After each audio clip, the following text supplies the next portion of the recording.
Muchísimas gracias, Anabel Hernández, por esta entrevista. No, al contrario, gracias a Terra. Estás presentando Los Señores del Narco, esta investigación que te lleva 5 años, donde escribes un poco qué está pasando en el país, esta historia tan violenta, esta historia tan cruda que estamos viviendo los mexicanos, cómo están conformados los cárteles, y sobre todo hay un personaje central, un personaje muy importante, el Chapo Guzmán. Muchas gracias. ¿Quién es el Chapo, Anabel? Gracias. Justamente este libro surge porque a mediados del año 2005 fui a hacer un reportaje durante 5 días al llamado Triángulo Dorado, que es la zona esta donde confluyen los estados de Sinaloa, Chihuahua y Durango, que ha sido la mata de los tristemente célebres narcotraficantes mexicanos. En este triángulo está el pueblo de Badiraguato, del lado de Sinaloa, donde específicamente en la ranchería de La Tuna nació Joaquín Guzmán Loera. También en esta zona de Badiraguato, de ahí son pues Rafael Caro Quintero, Ernesto Fonseca Carrillo, los Beltrán Leiva, primos del Chapo Guzmán. Y entonces, después de haber estado 5 días en este triángulo, viendo cómo desde chiquillos los niños son sacados de las escuelas para ir ciclo tras ciclo agrícola a sembrar y luego a cosechar la marihuana y la amapola, fue realmente mi primer contacto con el tema del narcotráfico. Yo siempre me he dedicado, llevo ya 18 años de ejercicio periodístico, me he dedicado a los temas de corrupción, pero además una corrupción administrativa, peculado, enriquecimiento inexplicable, pero no había dado yo con la vertiente del narcotráfico hasta ahora. Y meses después de este viaje, cae en mis manos el expediente de la fuga del Chapo Guzmán. Y es ahí cuando me engancho con el tema, leyendo todas las fechorías, todos los atropellos, las violaciones, el alcoholismo, el uso de Viagra del capo, que tenía que utilizarla para poder tener sus actividades sexuales dentro del penal, ¿no? Y una serie de excesos que primero, de bote pronto, uno se engancha con el personaje, porque realmente parece que este hombre, Joaquín Guzmán Loera, es todopoderoso, ¿no? Que es capaz de corromper todo a su paso, que es inteligente, carismático, etcétera, etcétera, ¿no? También aterrador. Pero ya metiéndome más a fondo en la biografía del Chapo Guzmán, me encuentro con la historia de un muchacho nacido en este Triángulo Dorado, que como todos los muchachos de su edad, tuvo que comenzar a colaborar con su padre en la venta, en la siembra y cosecha de amapola y marihuana, y después iba con su padre a venderlo a un hermoso pueblo, por cierto, Cozalá, ahí en Sinaloa. Es ahí, acompañando a su padre, que el Chapo, cuando iban ya a Cozalá a vender la mercancía, veía que su padre durante días se perdía en las cantinas con mujeres, traía los bolsillos llenos de dinero, y el Chapo se queda fascinado con esa historia. Esa historia que te estoy contando es la historia que la madre de Joaquín Guzmán Loera llegó a contar hace varios años ya, y son videos que cayeron en manos de militares, y gracias a eso yo pude reconstruir esa historia. El Chapo Guzmán, ayudado por sus hermanos, por sus primos Beltrán Leiva, empieza a ser un pequeño campesino, a tener sus propios sembradillos y todo. Y entonces uno se pregunta cómo un hombre tan primitivo, tan elemental, que apenas estudió hasta el tercero de primaria, ¿no? Si uno ve sus declaraciones ministeriales, es un hombre realmente muy básico, ¿no? Con muy poca preparación, evidentemente. ¿Cómo un hombre como ese, que no pasó por Harvard, que no pasó por Yale, ¿no? Que no pasó por la Sorbona, ni mucho menos, se convirtió en uno de los hombres más poderosos y ricos del mundo? Y es ahí donde mi investigación toma otra ruta. Anabel, tú planteas en el libro que hay 2 tesis sobre la salida del Chapo del penal, en este escape que la versión oficial dice que va en un carrito de lavandería. Pero tras tu documentación, tu investigación, descubres documentos que develan que, bueno, hubo un acuerdo millonario con el presidente Vicente Fox. ¿Cómo fue esto? ¿En qué consistió ese acuerdo? ¿Cómo se da la fuga del Chapo de Puente Grande? Para yo llegar al conocimiento de este presunto acuerdo, de este presunto soborno que paga el Chapo a Vicente Fox, primero tendría que comenzar a explicarle a la gente que en las cientos de fojas del expediente de la fuga del Chapo, las cuales tengo en mi poder, queda perfectamente claro. Hay una prueba jurídica, una verdad histórica ahí, que me permite afirmar que el Chapo no se fugó de la manera que nos quiso vender el gobierno de Vicente Fox. El Chapo no se fugó con aquel empleado del penal de máxima seguridad, un hombre apodado El Chito, en un carrito de lavandería, que pasó no sé cuántos, casi milagrosamente, no sé cuántas puertas de seguridad, detección de calor, hasta subirse a la cajuela del Chito y salir la noche del 19 de enero milagrosamente, casi como una fuga de película, ¿no? El expediente dice otra cosa. A las 8:30 de la noche del día 19 de enero fue la última vez que se le vio al Chito cruzando la puerta de aduana vehicular, ya en su salida rumbo a lo desconocido, ¿no? De acuerdo a ese expediente, lo que realmente subió el Chito a su cajuela fueron cuadros, fue ropa, fueron los enseres del Chapo Guzmán. El Chito lo que hizo es hacerle la mudanza al Chapo Guzmán en una fuga, o en una más bien salida, perfectamente orquestada y planeada, con mucho tiempo de anticipación. Por el gobierno federal. Pues después me entero que fue por el gobierno federal, porque por lo pronto el Chapo Guzmán desde noviembre, desde diciembre del año 2000 estaba anunciando, platicando con los custodios, despidiéndose de la gente, reclutando gente. Ya me voy a ir, ya en unos días me voy a ir, vente a trabajar conmigo al rancho, tú te vienes como custodio de mi familia, haciendo ya todos sus planes, porque era una fuga perfectamente orquestada, no fue un asunto casual. Lo que realmente sucede, de acuerdo al expediente, la última vez que se le ve al Chapo Guzmán dentro del penal fue a las 9:30 de la noche, entrando a un consultorio médico. Ahí es donde termina la verdad histórica documentada de lo que es el expediente. El Chapo no se fue con el Chito.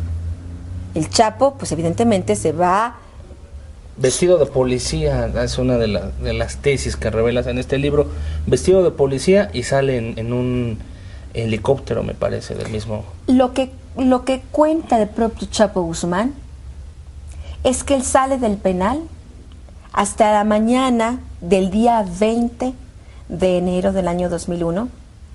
Esa noche del 19, cuando empiezan a buscarlo por todas partes, curiosamente, de acuerdo a las propias declaraciones ministeriales, nunca lo buscan en el consultorio médico, lo buscan en todas partes, en el baño, en las celdas, nunca lo buscan ahí. De acuerdo a la propia versión del Chapo, es que esa mañana del 20 de enero del 2001, después de que se emite esta señal de alerta sobre la falsa fuga, porque no se había salido, viene todo el operativo policíaco encabezado por el entonces subsecretario de Seguridad Pública Federal, Jorge Enrique Tello Peón, que era el responsable entonces de toda la seguridad y administración de las cárceles federales.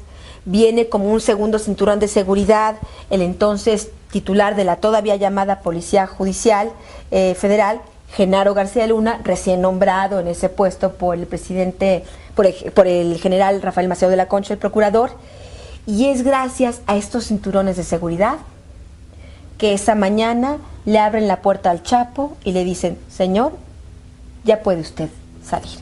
Esa es la historia que cuenta el Chapo Guzmán de cómo realmente salió del penal de Puente Grande, vestido de policía. ¿De qué tamaño pudo haber sido la cifra? ¿De cuánto monto estamos hablando? ¿O qué intereses tan importantes hubo para que el mismo gobierno federal apostara por esta fuga del Chapo? Incluso se siga hasta hoy, según revelan muchos compañeros, revelan muchas tesis, el apoyo al cártel de Sinaloa. ¿De qué interés tan grande estamos hablando?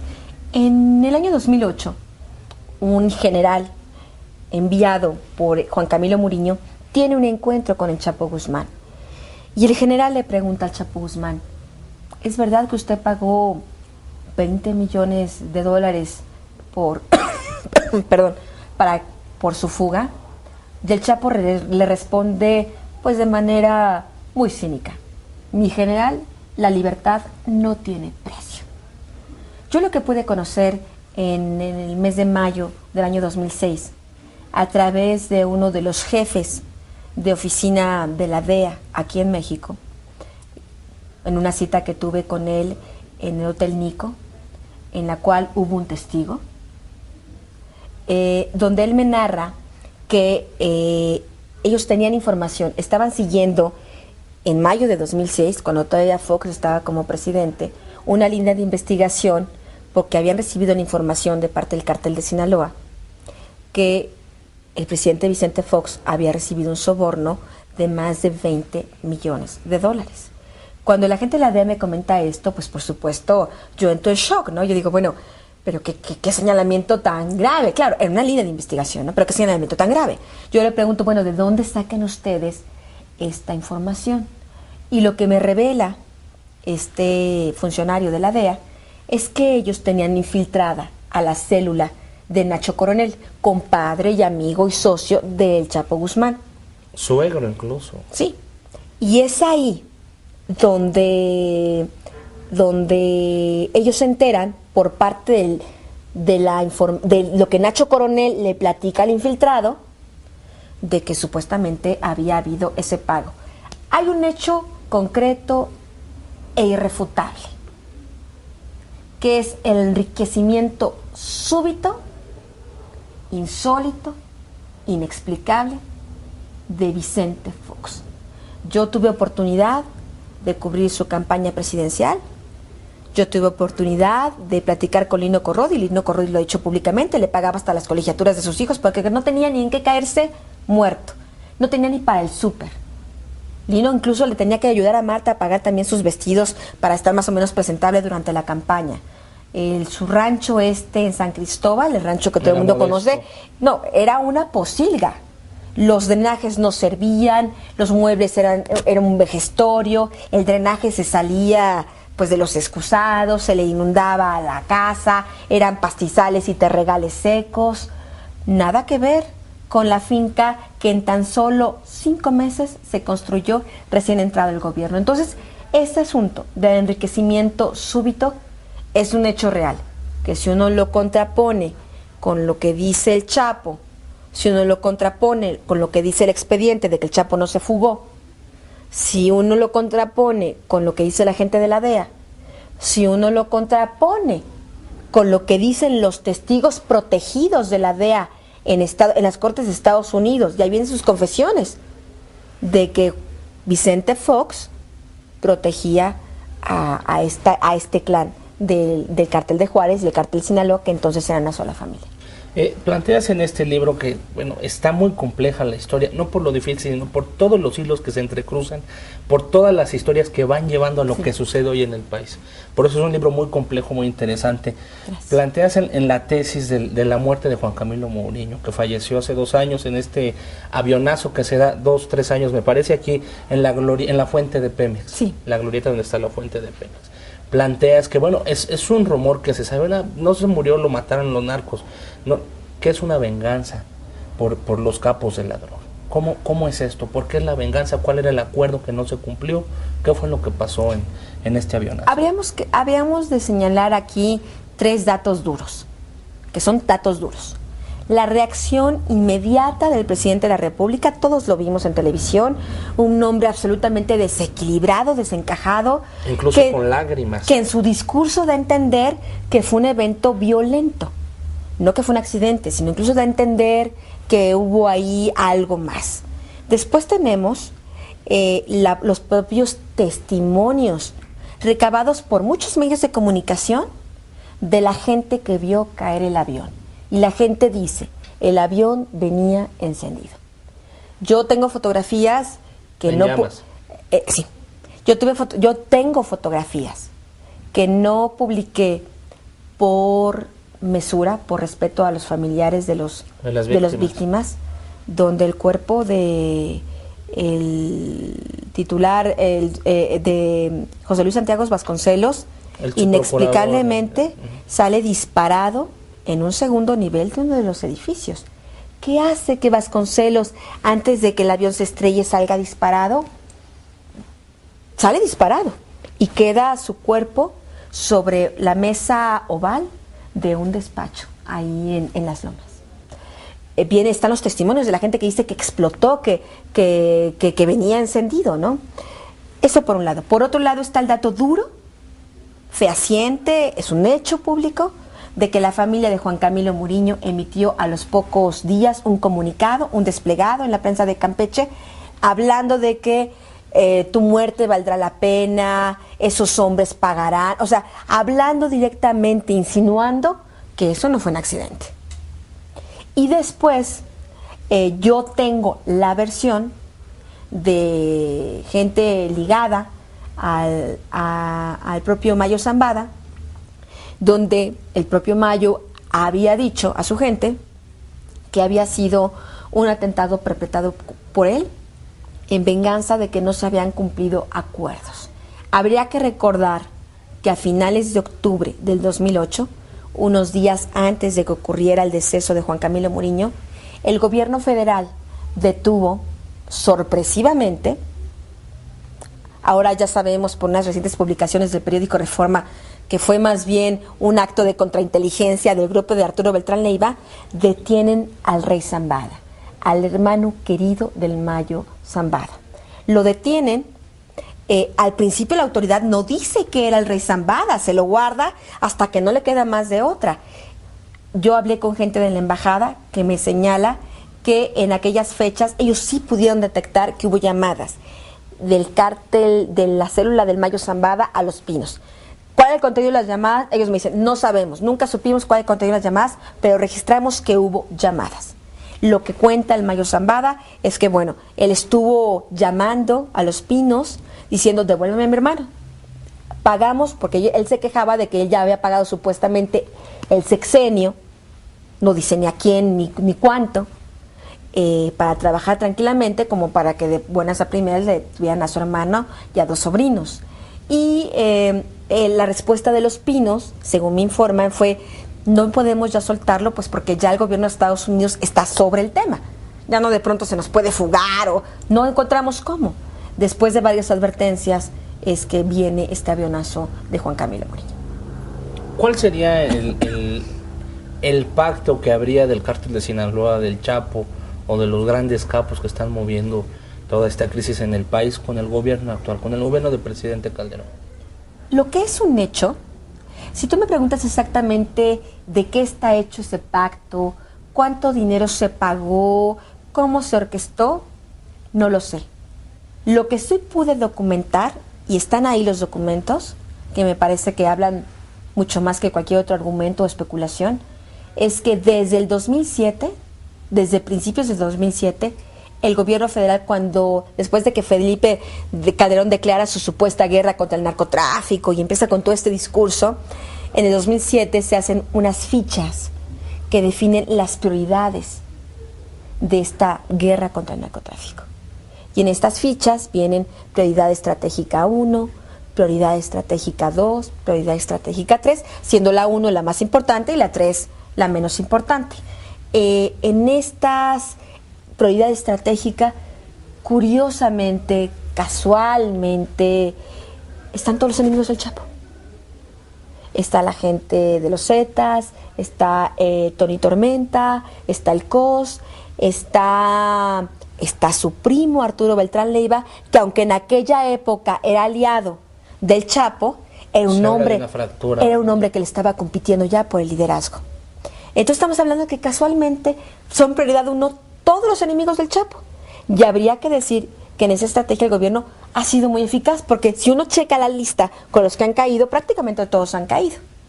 Y a diferencia de eso, lo que es el Chapo Guzmán, Nacho Coronel, el Mayo Zambada, el Azul, a quienes el gobierno de Estados Unidos, el Departamento de Estado, tiene perfectamente identificados como uno de los capos más poderosos del continente, que controla prácticamente las principales bandas de crimen organizado en Estados Unidos, los tiene como prioridad todos. Es decir, si los atrapamos o no los atrapamos, pues no importa, ¿no? Entonces, es evidente que esta guerra se hizo con un claro y documentado favoritismo hacia el Chapo Guzmán. También en otro de los capítulos, en otra de las partes del libro, hablas del retiro de los capos ya, que a lo mejor deciden ya pasar a una vida tranquila, como es la historia de Nacho Coronel. Este operativo que se plantea que fue en Guadalajara, que lo detienen, es el suegro del Chapo y es uno de los grandes capos, pero jamás hay fotos, no hay imágenes del cuerpo, como fue en el caso en Morelos de Arturo Beltrán Leiva y de otros capos que inmediatamente filtran las fotos del cuerpo acribillado o de parte del operativo. En el caso de Nacho Coronel no hay una sola imagen, hay imágenes de una patrulla rondando cerca del operativo. Una de las tesis es que él se retira, pacta con el gobierno y bueno, se retira a ya dedicarse a otra cosa. Yo tuve dos maneras de corroborar la historia que cuento en el libro. Y la historia que cuento en el libro es que Ignacio Coronel no está muerto. Por un lado, eso viene por parte de su propio clan, que dicen, el jefe no está muerto. El jefe está retirado, no está muerto. Y por otro lado está, vuelvo al punto, la información dura, el dato concreto, que es, después de que fallece después de que fallece un hombre, porque sí falleció alguien en ese operativo del ejército, dejan el cuerpo durante muchas horas, durante más de 5 horas. Después de todo ese tiempo, llega el servicio médico forense del gobierno del estado y gente vinculada, fuentes directas de esa investigación, del levantamiento del cuerpo y todo, y quienes hicieron la autopsia, me aseguran que el hombre que recogieron ese día ahí tenía entre 40 y 45 años. Biológicamente, pues, porque ahí sí no se, por mucho que uno se retire la cara o que te haga cirugías, perdón, la edad biológica es la edad biológica, eso no cambia con nada. Bueno, pues el hombre tenía entre 40 y 45 años. Nacho Coronel debería de tener 56. Porque esa es la edad que afirma el gobierno de México que tiene, según su ficha que publicó también, confidencial, elaborada por el CISEN y la SCP. Según el propio FBI, según la ficha que tenía el propio FBI, también esa era la edad que debería de tener Nacho Coronel. Pero hay otro dato. La justificación que da el gobierno federal para decir si es Nacho Coronel es que toman sus huellas. Y esas huellas las meten en un sistema que se llama AFIS, que controla la Secretaría de Seguridad Pública Federal. Ese sistema, en esos días, no servía.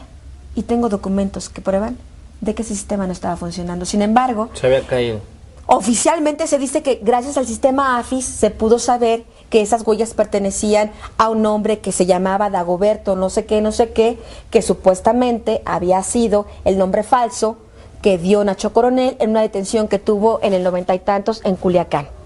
Y así se evitan realmente hacer pruebas periciales de si es o no es Nacho Coronel. Finalmente, para desgracia del gobierno federal, es que efectivamente cuando en el 90 y tantos Nacho Coronel fue detenido, junto con un grupo de 8 o 10 hombres más, efectivamente da sus huellas digitales cuando es detenido, pero el nombre falso que dio no fue el de Dagoberto, fue otro. ¿De quién es el cuerpo que encontraron ese día en la casa de Zapopan? La gente de Nacho Coronel dice que el capo no está muerto.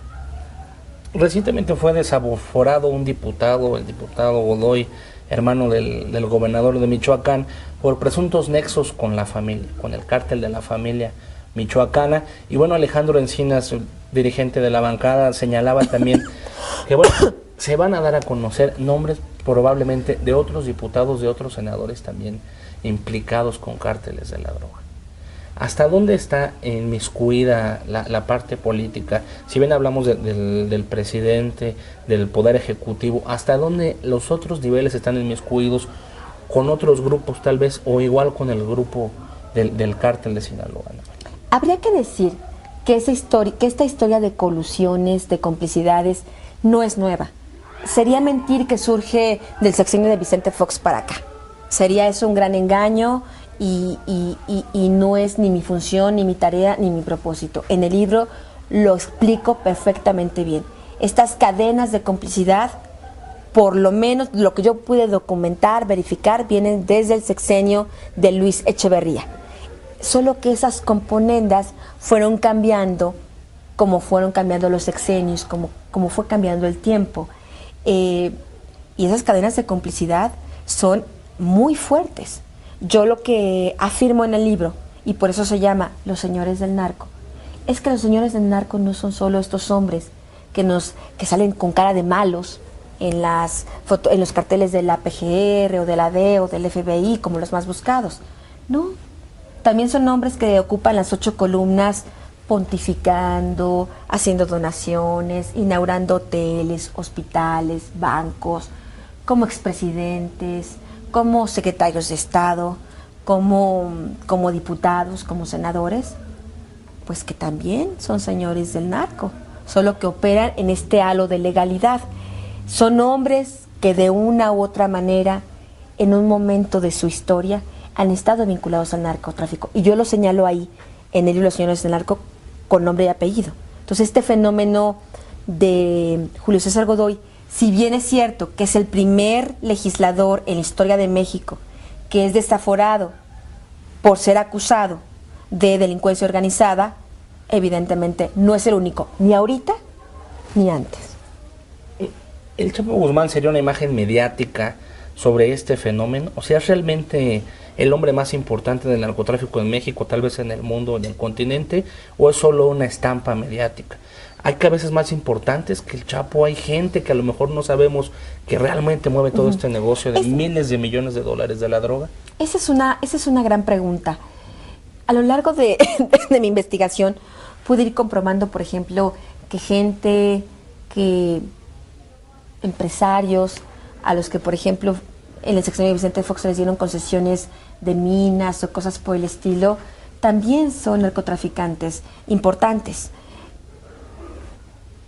Esta pregunta de qué es el Chapo es una especie como de logotipo de esta organización criminal, ¿no? ¿Cómo llamarlo? Como el ícono. El ícono, como el ícono, como la marca registrada, ¿no?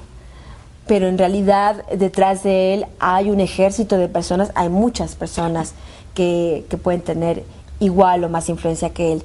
A mí hay gente que me ha dicho que en realidad Ismael El Mayo Zambada es más poderoso que el Chapo Guzmán. Es más poderoso en cuanto a recursos económicos, a tráfico de droga, a poder económico, a poder de fuego, que es más importante el Mayo Zambada que el Chapo Guzmán, y que el Mayo Zambada siempre opera como con bajo perfil, empujando a que sea el Chapo el que aparezca como el más malo de la película. Este afán del Chapo por querer ser el protagonista, ¿quién es el Chapo? Si ya lo descubriste un poco como capo, humanamente, como ser humano, el hombre que le gusta pintar, el hombre que usa Viagra. ¿Quién es el Chapo Guzmán? ¿Qué detalles curiosos de su vida podemos tener de él? El mujeriego, que como dices, viene de herencia familiar, del padre, de lo único que ve en su pueblo, el alcohol, las mujeres. ¿Quién es el Chapo Guzmán? El Chapo Guzmán es un hombre de verdad muy elemental. Es un hombre con un ego, con una necesidad de notoriedad, porque eso lo dice su propia ficha psicológica, inédita, que estoy publicando en el libro, la que le practicó el gobierno cuando él ingresa al penal. Es un hombre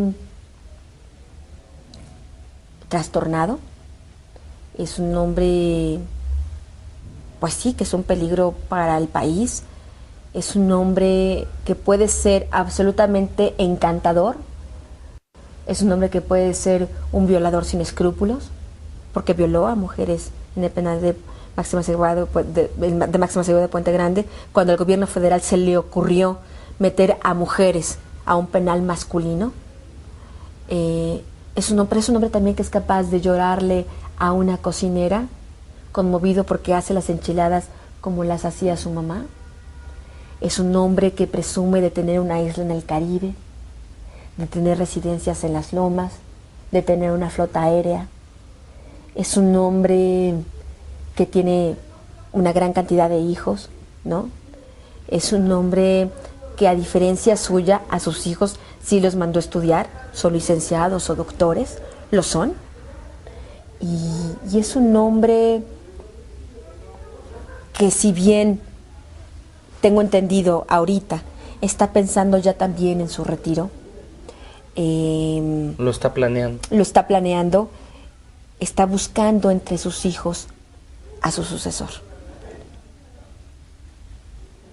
Anabel, he estado siguiendo tu caso desde la presentación de este libro.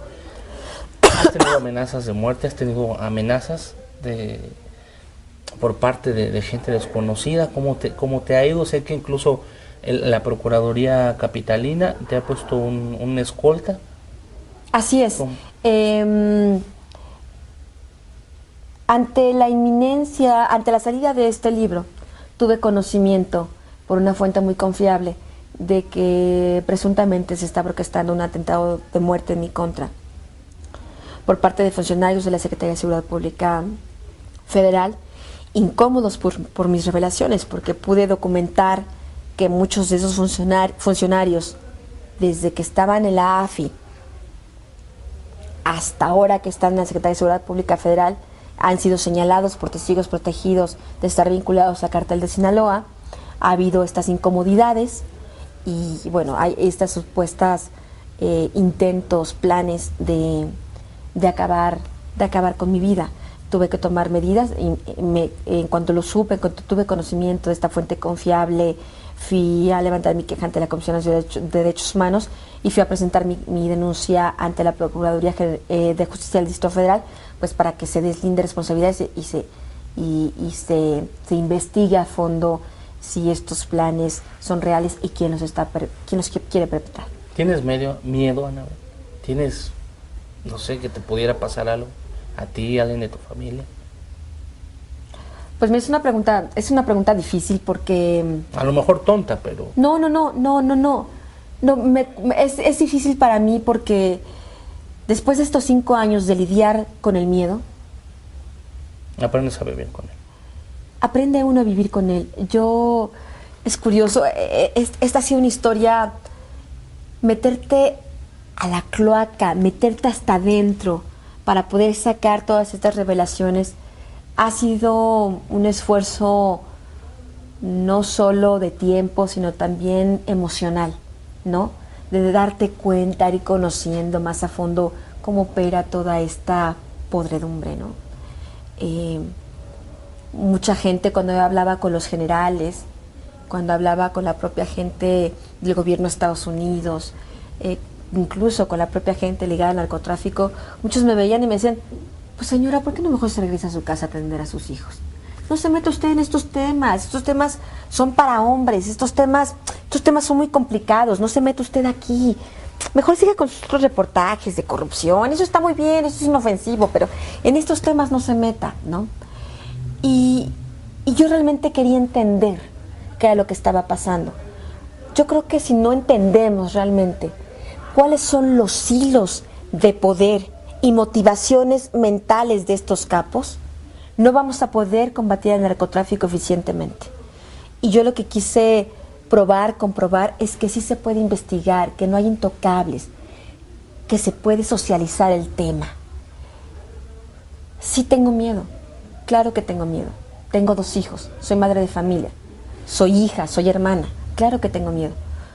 Pero tuve que poner en una balanza mi miedo y mi convicción de que este libro va a tener alguna utilidad. Creo en eso. Creo que va a tener alguna utilidad. No sé si mucha o poca, pero aunque tenga poca, ya es una ganancia. ¿Hasta dónde ha afectado la situación del narcotráfico que estamos viviendo, de inseguridad, de esta corrupción que no solo engloba narcotráfico, sino muchísimos otros temas, sobre todo en el área administrativa pública?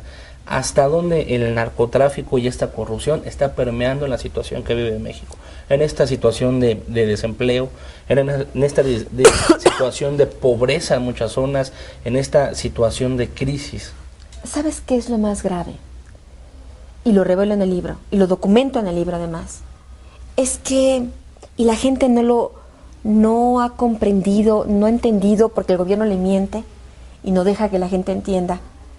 Muchas de las bandas de secuestradores, siendo el secuestro uno de los crímenes, yo creo, más deleznables y que más ha sangrado a este país y que más dolor ha causado a las familias, muchas de estas bandas de secuestradores están ligados con los cárteles de las drogas.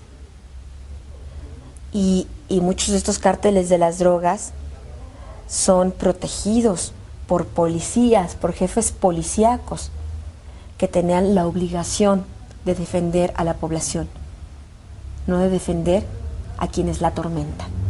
Entonces, si tú me preguntas hasta dónde llega esta afectación, nos llega todos los días, es lo que la gente no se da cuenta. El narcotráfico no es solo el grupo de gente que le vende droga a una bola de viciosos. Y uno piensa, mientras yo no sea vicioso, mi hijo no sea vicioso, pues ya gané. No, porque el narcotráfico opera las bandas de secuestradores, opera las bandas de extorsionadores, opera la trata, opera la explotación sexual infantil, opera la pornografía infantil, opera todos esos delitos terribles, indecibles que están azotando nuestro país. Por lo que, de una u otra manera, los daños colaterales nos tocan a todos. O el hijo desaparecido, o la niña tratada, explotada, o el pariente secuestrado, o el negocio que ya tiene que cerrar porque vienen los extorsionadores a cada rato. De una u otra manera nos afecta a todos como mexicanos. Esta lucha contra el narcotráfico, una verdadera lucha, no como la de ahorita, una verdadera lucha tiene que ser una lucha de los ciudadanos, porque tiene que ver con nuestra vida cotidiana. Anabel, pues muchísimas gracias. Te deseamos mucho éxito con este libro y muchas felicidades porque pones el ejemplo, pones el dedo a lo que se debe de hacer en periodismo, que bueno, pues muchas veces vemos que compañeros por miedo, por distintas situaciones, temas que no se están tocando y que realmente están afectando a nuestro país, a nuestra sociedad. Muchas felicidades y muchas gracias por esta entrevista. Muchas gracias. Gracias, de verdad. Y bueno, pues muchas gracias a usted. Lo invitamos a que continúe navegando por Terra, que haga clic en otro de nuestros videos. Hasta pronto.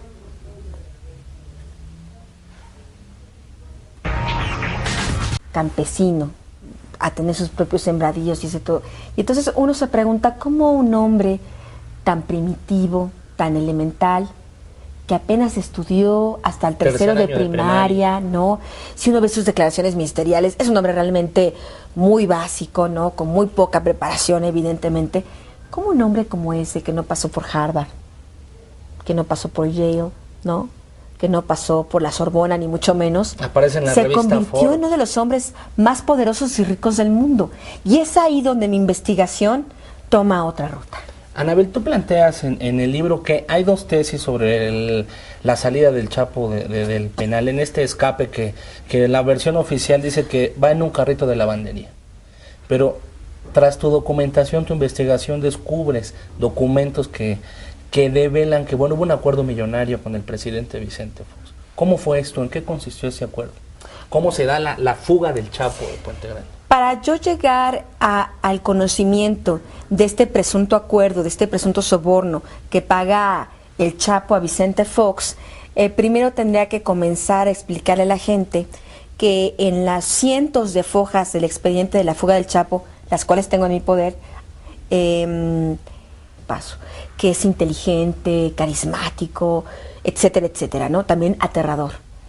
Pero ya metiéndome más a fondo en la biografía del Chapo Guzmán, me encuentro con la historia de un muchacho nacido en este Triángulo Dorado, que como todos los muchachos de su edad, tuvo que comenzar a colaborar con su padre en la venta, en la siembra y cosecha de amapola y marihuana, y después iba con su padre a venderlo a un hermoso pueblo, por cierto, Cozalá, ahí en Sinaloa.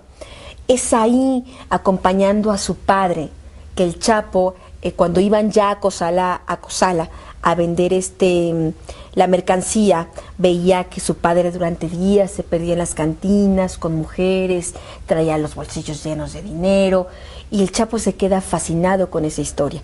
Esa historia que te estoy contando es la historia que la madre de Joaquín Guzmán Loera llegó a contar hace varios años ya, y son videos que cayeron en manos de militares, y gracias a eso yo pude reconstruir esa historia.